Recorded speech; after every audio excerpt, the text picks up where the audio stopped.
வணக்கம், welcome to our channel. நான் உங்கள் வாய்ஸ் ஆஃப் ஆர். இயற்கை நம்மளை பல வழியில் ஆச்சரியப்படுத்துது. சூறாவளி, சுனாமி, பூகம்பம் இந்த மாதிரியான கோர முகத்தை காட்டியும் பயன்படுத்துது. அதே சமயம் அழகான பூக்கள், அடர்ந்த காடுகள், வண்ணமயமான உயிரினங்கள்னு பசுமையான முகத்தை காட்டியும் மெய்சிலிருக்க வைக்குது. அப்படி இயற்கையால் உருவாக்கப்பட்ட ஒவ்வொரு உயிரினங்களும் தங்களுக்குன்னு தனித்துவமான சில செயல்களை கொண்டிருக்கும். அதுல ஒரு 5 விஷயங்களை நான் உங்ககிட்ட சொல்ல போறேன். வாங்க வீடியோக்குள்ள போகலாம்.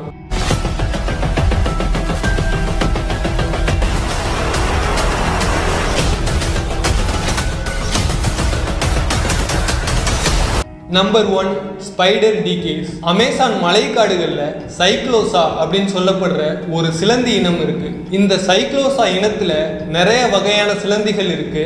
அதுல ஒரு குறிப்பிட்ட சிலந்திகள் மட்டும் ஒரு வித்தியாசமான செயல்களை செய்யறதா விஞ்ஞானிகள் கண்டுபிடிச்சாங்க. அது என்னன்னா, குப்பைகள், காய்ந்த இலைகள், இறந்த பூச்சிகள் இதெல்லாம் ஒன்னா சேர்த்து சிலந்தி தன்னோட மாதிரி உருவத்தை உருவாக்கி செதஞ்சு போன நிலைமையில இருக்கிற மாதிரி செஞ்சு தன்னோட வலையில தொங்க விடுது. தன்னை வேட்டையாட வர்ற விலங்குகளை குழப்புறதுக்காக இந்த வேலையை செய்துன்னு ஆராய்ச்சியாளர்கள் சொல்றாங்க. சைக்ளோசா இனத்துல பல வகையான சிலந்திகள் இருந்தாலும் தன்னோட உருவத்தை செஞ்சு வலையில தொங்க விடுறது இந்த குறிப்பிட்ட ஒரு வகை சிலந்தி தான் சொல்றாங்க.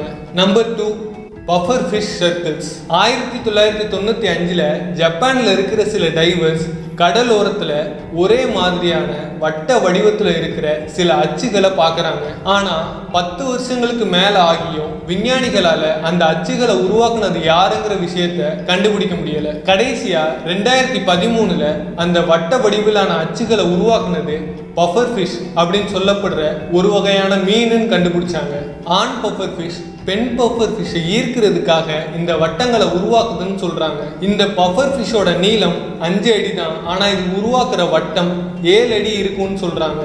பெண் பஃபர் ஃபிஷ் இந்த வட்டத்தை ஆய்வு செஞ்சு அது பிடிச்சிருந்தாதான் ஆண் பஃபர் ஃபிஷ்ஷோட சேரும். Number 3, கோசமர் trees. 2010ல் பாகிஸ்தான்ல பயங்கரமா மழை பெஞ்சு வெள்ளப்பெருக்கு ஏற்பட்டிருக்கு. மழை நின்னாலும் வெள்ளம் வந்து தேங்கின தண்ணி கொஞ்சம் கொஞ்சமா தான் குறைஞ்சிருக்கு. அப்போ அந்த வெள்ளத்துல அடிச்சு வரப்பட்ட மில்லியன் கணக்கான பூச்சிகளும் சிலந்திகளும் தெருவுல இருக்கிற மரங்கள்ல தங்க ஆரம்பிச்சிருக்கு. அப்போ அந்த மரத்துல இருந்த சிலந்திகள் தங்களோட வலையால மொத்த மரத்தையும் சுத்தினதால சூரிய ஒளி கூட மரங்கள் மேல பட முடியாம நிறைய மரங்கள் இறந்து போயிருக்கு.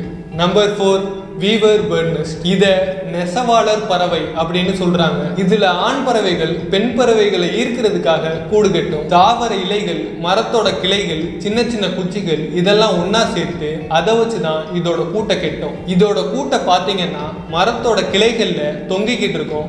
பார்க்கறதுக்கே ரொம்ப அழகாவும் வலிமையாகவும் இருக்கும். அந்த கூட்டோட நுழைவாயில பாத்தீங்கன்னா அந்த பறவை நுழையிற மாதிரி ஒரு சின்ன ஓட்டை தான் இருக்கும். கூட்டை கட்டி முடிச்சதும் ஆண் பறவைகள் அதோட இறகுகளை அசைச்சு சிக்னல் கொடுக்கும். அதை கவனிச்ச பெண் பறவை வந்து ஆண் பறவையோட கூட்டை பார்க்கும்.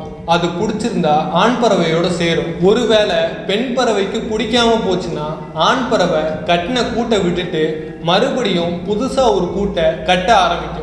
Number 5, flower sandwiches. Osmia avosetta அப்படின்னு சொல்லப்படுற ஒரு வகையான தேனீக்கள் இருக்கு. இது என்ன பண்ணும்னா இளஞ்சிவப்பு, மஞ்சள், நீலம், ஊதா இந்த மாதிரியான நிறங்கள் இருக்கிற பூக்களை தேர்ந்தெடுத்து அந்த பூக்களோட இதழ்களுக்கு இடையில சேர தடவி ஒன்னோட ஒன்ன ஒட்டி 3 அடுக்குகள் இருக்கிற ஒரு மலர் கூட்டை உருவாக்குது. அந்த தேனீக்களோட லார்வாக்கள் அந்த பூவோட நடுப்பகுதியில மகரந்தத்துல வச்சு வளர்க்கப்படும். ஒரு கூட்டுக்குள்ள ஒரு லார்வா தான் இருக்கும். கடைசியா லார்வாவோட வளர்ச்சிக்காக தேனீக்கள் அந்த கூட்டை மொத்தமா மூடிடும். இப்ப நான் சொன்ன இந்த 5 விஷயங்கள்ல எது உங்களுக்கு ரொம்ப வித்தியாசமா இருந்தது, எது உங்களுக்கு ரொம்ப பிடிச்சிருந்ததுங்கிறத கமெண்ட்ல சொல்லுங்க. வீடியோ பிடிச்சிருந்தா லைக் பண்ணுங்க, ஷேர் பண்ணுங்க, மறக்காம நம்ம சேனலை சப்ஸ்கிரைப் பண்ணுங்க.